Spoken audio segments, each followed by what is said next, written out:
A lot of us gamers are asking one simple question. Is the game industry trying to fail? Because it really looks like that at some point. I'm going to try to keep it together here. Just last year, Phil Spencer, the CEO of Xbox, stepped forward to say that increasing prices over $70 would be manipulative. Do I need to say anything more?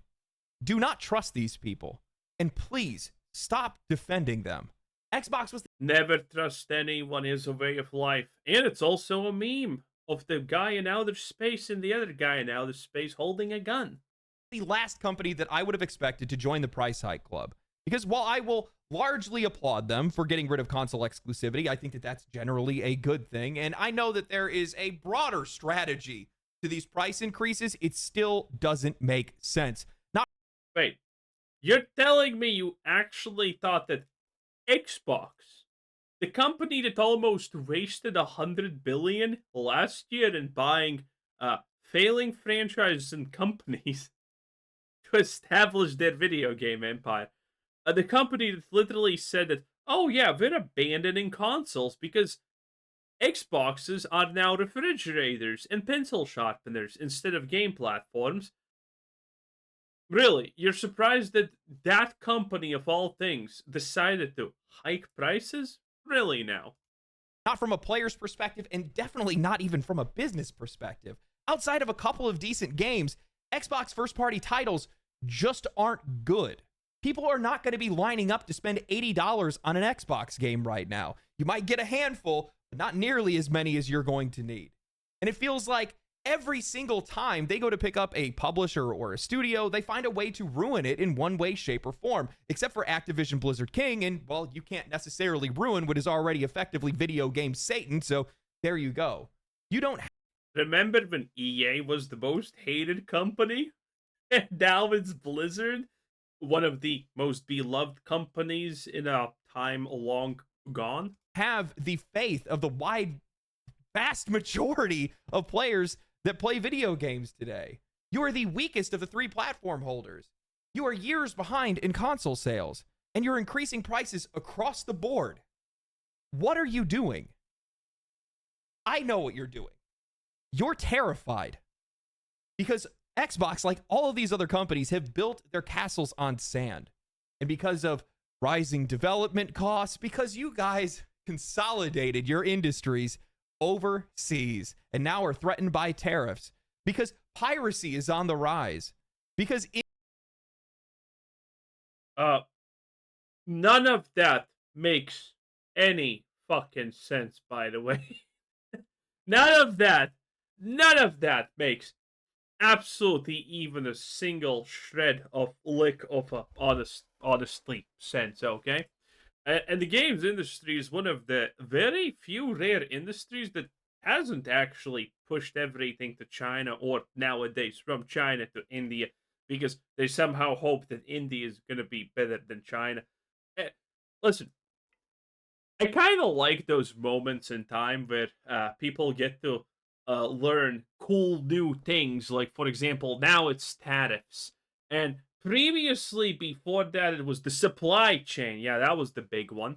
Okay. I'm kind of happy that people are kind of getting smarter.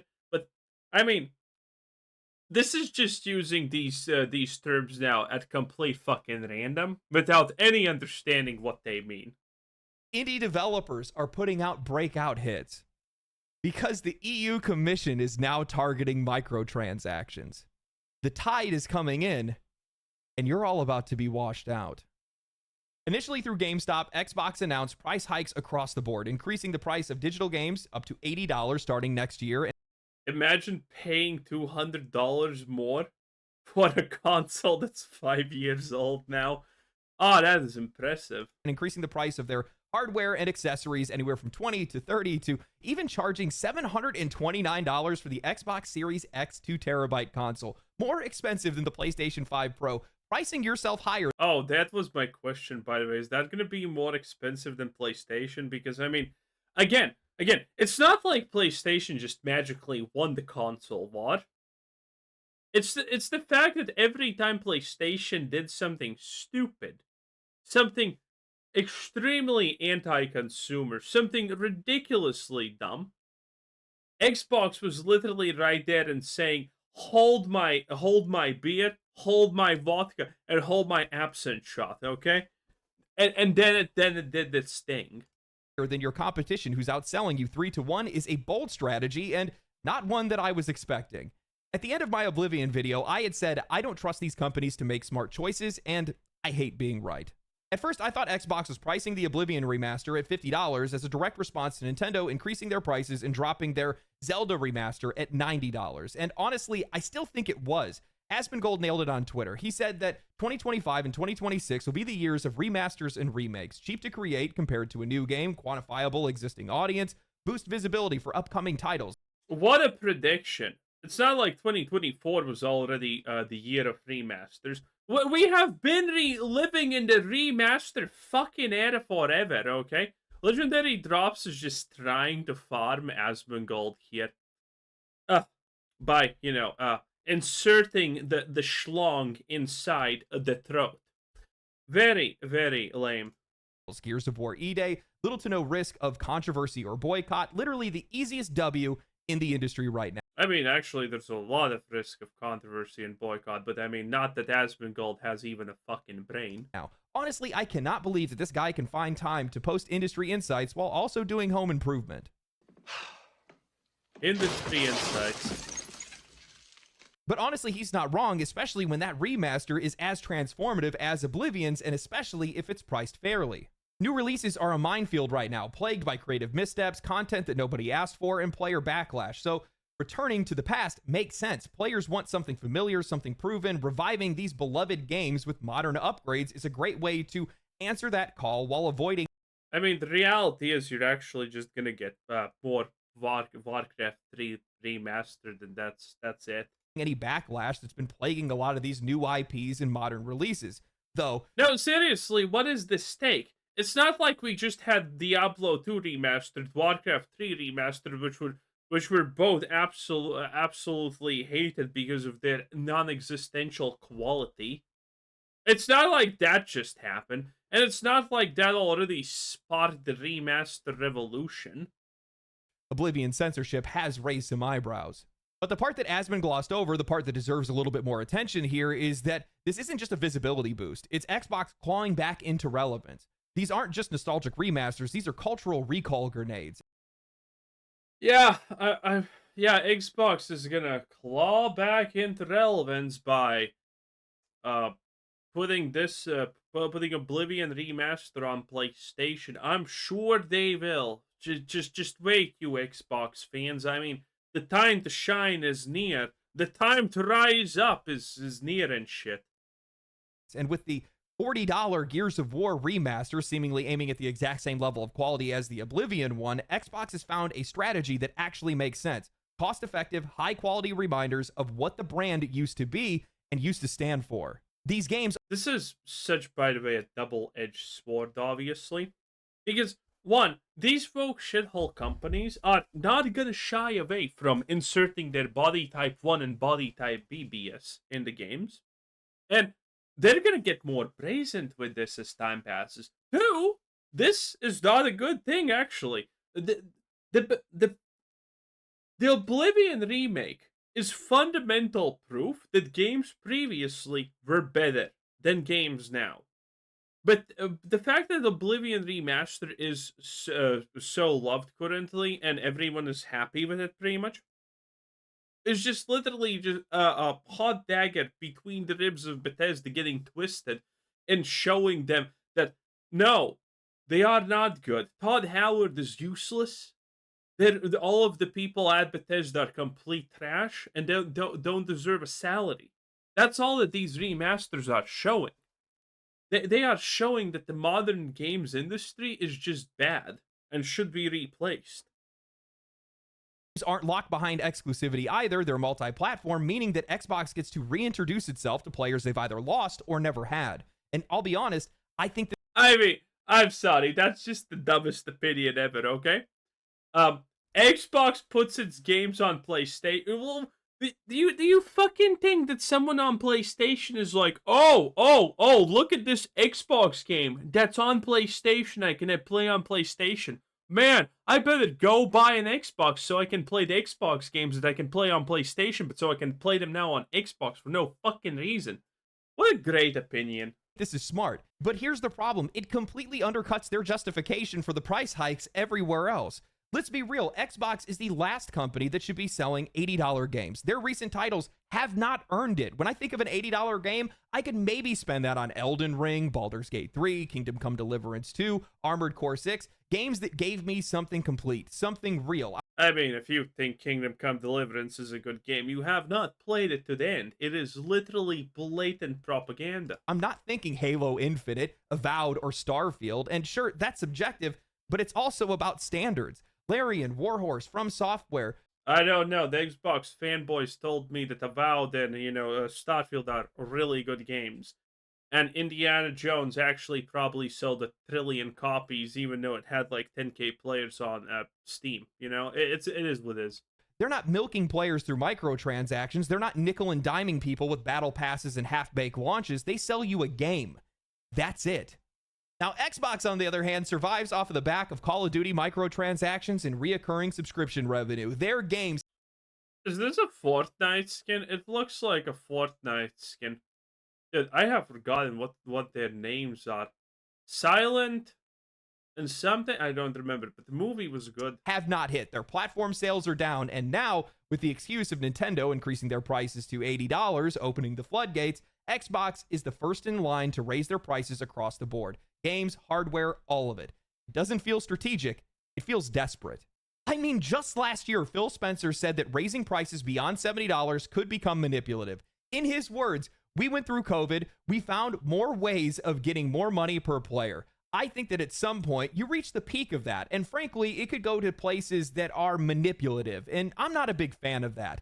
Then Microsoft would then go on to record $94 billion in profit. They would then double their growth. Their valuation hits $3.4 trillion. And suddenly we are expected to believe. Wait, what the fuck is this? Microsoft had a revenue of 70 billion in quarter ending March. Dude, I actually need to make a video about Game Pass. I actually need to make a video breaking down what the term revenue means and why this is bad. Okay? Game Pass is not a successful thing. These billions in revenue don't amount to a lot. Their growth, their valuation hits $3.4 trillion, and suddenly we are expected to believe that they have to increase prices because of rising development costs and economic uncertainty. Snakes in the grass slither fast. I said this in my Oblivion video, and I'm going to say it again. Xbox may be the weakest platform right now, but that's exactly what makes them the most dangerous. With Game Pass and cross-platform releases, they can undercut their competition on their competition's own platforms, but instead of using that power to offer better value. That's impossible! Xbox doesn't have free right to choose what prices they put on PlayStation. PlayStation literally has a contract. Specifically, a contract point about pricing. Xbox can't undercut PlayStation on their platform if PlayStation doesn't specifically allow them to. They're just hiking their prices like everyone else. They issued a statement saying, "We understand that these changes are challenging, and they were made with careful consideration given market conditions and the rising cost of development." Sure, careful consideration, until you realize the whole thing is just them passing the buck to the players. You know, everybody wants to pin these price hikes on the US trade war, and while that might be an agitator, I'm not buying it. Xbox is behind in the console race. You really don't think that there isn't a stockpile of unsold hardware somewhere? That Xbox that you're buying off the shelf right now wasn't made yesterday. It was made months ago. If these tariffs were such a serious issue, they could just slow down production, stagger the releases. Hell, with the profits that they're pulling in, they could eat the costs and not even feel it. But they won't, because tariffs are just... What? Okay, I like Legendary Drops board when he was talking about how old games are good, you know? Essentially, Legendary Drops became the new Act Man, talking about how old things were good and companies equals predatory.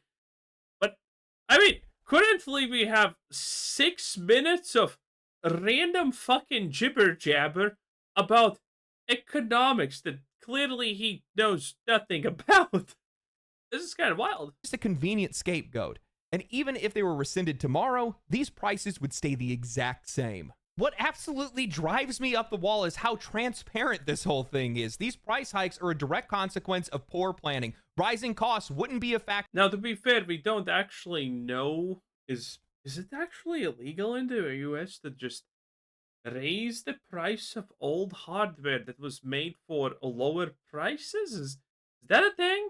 I mean, you kind of can do it, but there should be some limitations to how much they can do it. Because this is, yeah. If you hadn't bet your entire hardware operation in one country. If it wasn't for tariffs, it would have been something else. Supply chain failure, political unrest, a factory fire. These are Supply chain, there we go. There we go. Self-inflicted. Oh boy. Dude, I don't think we even had an economic collapse buzzword before supply chain, right? With Evergrande. No, was it Evergrande or whatever? Something Evership. That wasn't even a thing. I wonder. Wounds. So why is this happening? Why are all of these companies hiking their prices, slashing jobs, and trying to gaslight us into thinking it's all for our benefit? Well, the real answer is investor pressure. That's it. Gaming has become a hotbed for investors. It's not like traditional industries. Once hardware is out of the way, it's pure margin for the most part. No factories, no trucks, no physical goods, just code. And once they got your attention, they can sell you the exact same pixels over and over again. That's what they're protecting. Not the cost of development, but the rate of return. Live service games have become the golden goose in this industry. Infinite growth, infinite spend. You don't need to sell a game anymore. You sell a... this is the new Apex Legends character, Sparrow. Is it a boy or is it a girl? I don't know. We probably need a gender reveal party. Lifestyle. Look at Take-Two. Their entire business is propped up by two things: GTA Online and NBA 2K's microtransaction economies. EA, the same thing. FC, formerly FIFA, Madden, Apex Legends, 3 live service ecosystems that print money daily. Activision Blizzard, the only reason that they were worth $70 billion for Microsoft was because of World of Warcraft and Call of Duty. No innovation, no creativity, just... Wait, actually, this is also a Them Day character, is it not? I can't tell. Oh my god, Apex Legends, yeah, it's dying. In Call of Duty, no innovation, no creativity, just predictable revenue. And it's that predictable revenue that has completely warped the conversation around development costs. We keep hearing about how games are more expensive to make than ever, but what they won't say out loud is they are the ones who made it that way. You do not get to cry poor after making billions of dollars in revenue, hiring thousands of people across a dozen studios, scaling up to unsustainable sizes, and then acting shocked when your overhead crushes your margins. GTA 6 is the perfect example. That game is taking longer to develop than every GTA combined. That's not because of creative ambition. It's because the machine behind it has become bloated, inefficient, and addicted to scale. That's... Wait. Head crushes your margins. GTA 6 is hearing about how games are more expensive to make than ever, but what they won't say out...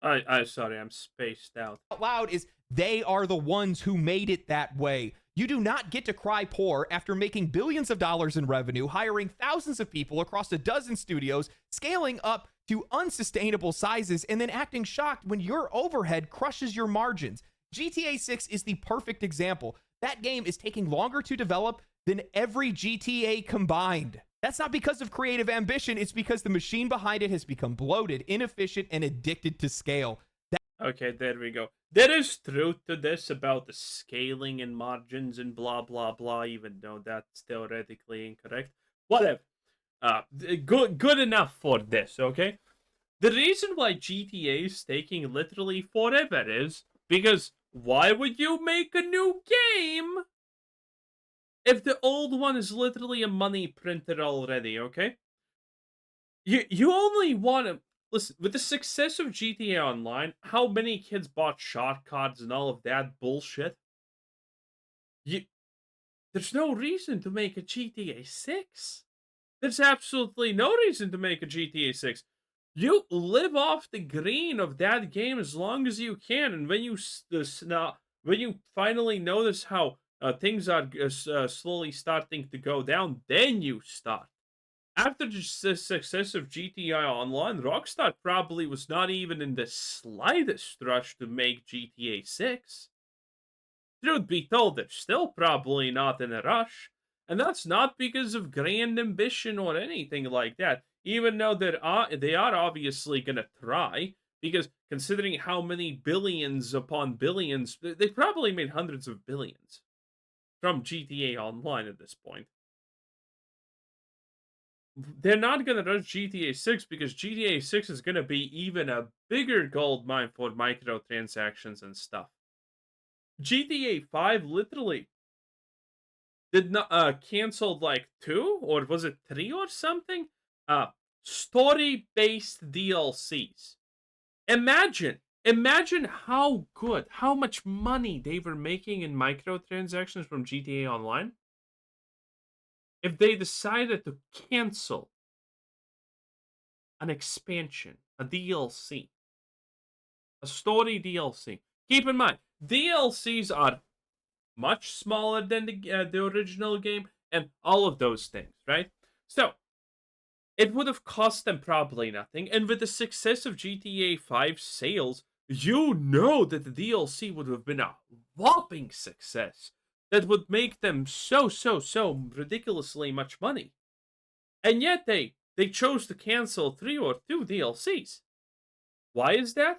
Because they feared that it's going to actually one of this is like not confirmed, but unofficially the story is that they feared that the uh release of of an expansion would cut into their development and profits from online. Okay, GTA 6 is taking forever because the old GTA is still making money. And the moment the new GTA comes online, they know that it's going to cannibalize the old one. There's no reason for them to rush. That's not spending smarter, that's spending more. And they're expecting us to pay for it. What makes this all the more frustrating is that this industry is not struggling, not even close. The last 30 years have been defined by record-breaking profits year over year over year. Xbox just had its best year ever. Well, to be fair, this chart actually goes only until 2022, so the last 3 years, we don't actually know how they look by this chart. Year. Xbox just had its best year ever. None of these companies are tightening their belts. Their executives aren't taking pay cuts. There's no scaled back bonuses, just mass layoffs and price hikes because they want to keep the party going at the top while cutting off everything else or just making you pay for it. And that's the thing that they don't want you guys to think about. This isn't about inflation. It's not about tariffs. It's not about rising development costs. It's about control. Xbox wants these price hikes. Ooh, they want them badly because if they can make traditional gaming so financially exhausting, $80 games, $700 consoles, $100 accessories, so they can herd their players towards services that they can control. Live service games, free to play, Game Pass, cloud gaming, controlled storefronts, closed ecosystems. The long game. They're just trying to boil the frog. How the fuck are they herding anyone towards any of these goals if they don't control the platform that this is happening on? Effectively, he's saying, Xbox's genius strategy is to push all their players towards PlayStation or Steam. Yes, that's insane. That's an insane opinion, but he does say it in a pretty convincing way. These guys aren't even competing with each other anymore. It's so transparent. Microsoft buys Activision for $69 billion. Sony buys Bungie for $3.6 million. These aren't random events. These are symptoms of a market consolidating so aggressively that there is no pressure to undercut each other. No official collusion, just a shared understanding that if they all raise prices together, the customer will have nowhere else to go. And the worst part is they're doing it like it's going to... I mean, that's technically true, but if the customer has nowhere else to go, they just go nowhere, which means they stop being your customer. That's also a thing that happens. Benefit the industry in some way. They blame global instability, rising costs, economic pressure, but they're just using it as a smokescreen to justify whatever their next game. Everyone knows that, by the way. That is true. Also, this is like a very shifty point from this to that and then this. This part is true. Gamble is the next experiment. All of it, every last move is designed to shift the cost of their mistakes onto you. This isn't a strategy, it's survival. It's desperation that's dressed up in a suit and tie. And the more they raise the floor, the more players are going to start looking for the exit. Man, Xbox really loved that quote from Ubisoft. Players need to get comfortable not owning their games. They thought to themselves, Legendary. that's a strategy. That's a plan we can get behind. Let's make the market so uncomfortable for players to own anything, to own games, or to own hardware that the low income and middle income customers are likely to take the bait and go for Game Pass or go for cloud gaming or any of these other subscription services. Because why would I pay $80 when I could pay $20 a month and play? Why would I actually do any of that if I can? That's a great thumbnail. Wait a minute, second. I'm gonna save that real quick. Okay. Yeah, that's good enough. Okay, that's a great thumbnail. Okay, you don't miss those. Face. There we go. Wait, where did I? Where did I actually? Is it here? Oh, it is. Woo! Didn't lose it. No one knows what's happening in documents. All of these games rather than just get one little measly game. I mean, these services are so fair. They're so cheap. They're so effective until next year or the year after that, where because of rising development costs and economic uncertainty, the price has to go up by $10 or $15. But don't worry, because just like Netflix, we No one's gonna buy your stupid Game Pass. have an option for you price-sensitive customers. Game Pass Basic with ads. PlayStation Plus Basic with ads. Ubisoft Basic with ads. Actually, this is completely not right. Okay. Xbox Premium Plus Plus is with ads. Okay. Xbox Deluxe Premium Plus Plus Plus Ultra is with only one ad per game. Okay. There's a huge difference.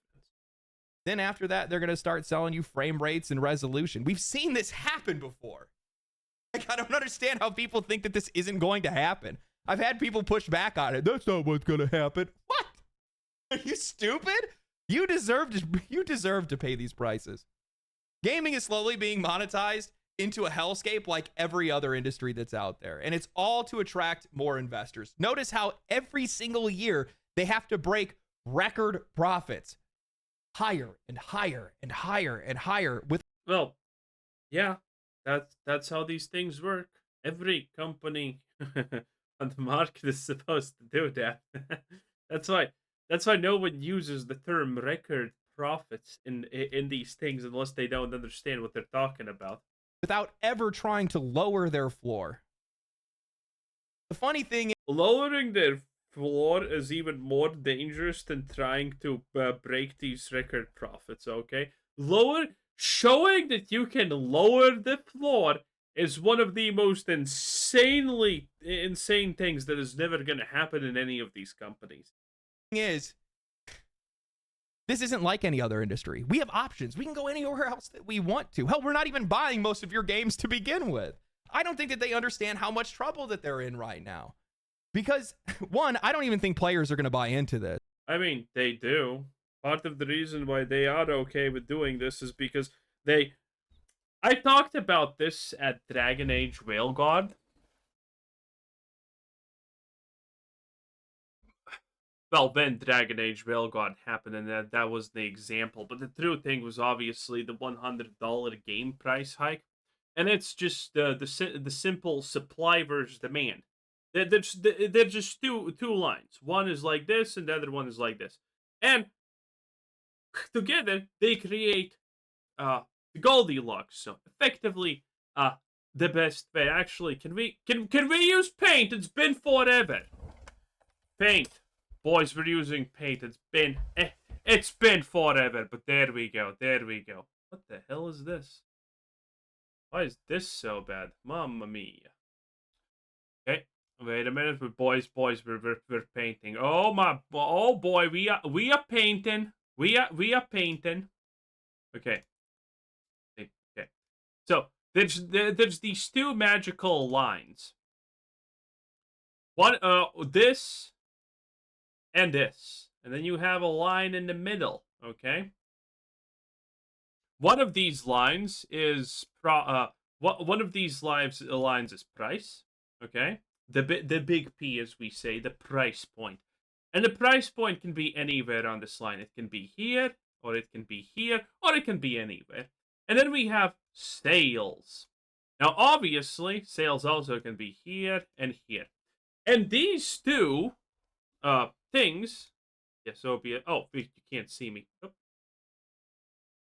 There we go. Okay. And you see, these two magical lines together, they already have a correlation. Everyone watching this is smart enough to understand that, right?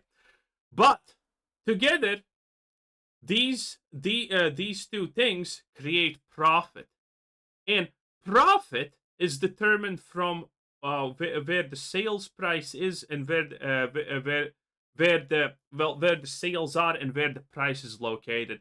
And depending on maybe the sales are here, but the price is here, and because of that, the overall profit, let's call this PR for profit, is here. But what if the sales go up like this, and then they are here, and profit is, well, price is somewhere here. Turns out that's actually less good for profit, and profit ends up being here because of that, and that's bad. And so you need to always find the best spot between price, how much price you're gonna put, for example, here, and what the sales are gonna be. If you put the price, for example, here, maybe the profit can be anywhere in this region right here. Okay? And if it goes above or below, then you actually lose. Okay? Maybe you end up here. But if it's in this region, then you end up being here, which is way better. And these two things are always in every big company. They are always considered price versus sales, which is gonna be the biggest profit, which is the best to get most profit out of. This. I'm sure that there's going to be some people that are going to hop on the train of some of these bigger games that are going to come out that we know for a fact are actually good. And if it's $80, people will still pay for it. But for the most part, when I talk to other people about these price changes, when I see my YouTube comments or I see things that people say on Twitter, it's apathy more than anything else. They don't care. Okay, I wasn't going to buy. Yeah, of course we don't care. we have torrents. Why the fuck would we care? I have a back catalog of things that I need to play, and I'm not gonna lie, it's at this point like at least 7 games. I'm stacked, boy. I'm stacked. I don't need any new games. Buy it anyway. That's the attitude that I'm seeing. I mean, all of this price pressure that we're seeing right now is coming from AAA, which nobody's really buying right now. Sure, a couple of those games are doing well, but the vast majority of them are not. Why would I want to spend $80 to play Fable next year when I could use that money to buy? Why would anyone spend money on Fable? It looks like a Vogue disaster. Fable is going to be one of those big Vogue failures. I mean, have you seen the main character? Damn, that's a daydam if I have ever seen one. Anyway, that was Legendary Drops. I'm getting tired. Have a nice day. Bye-bye.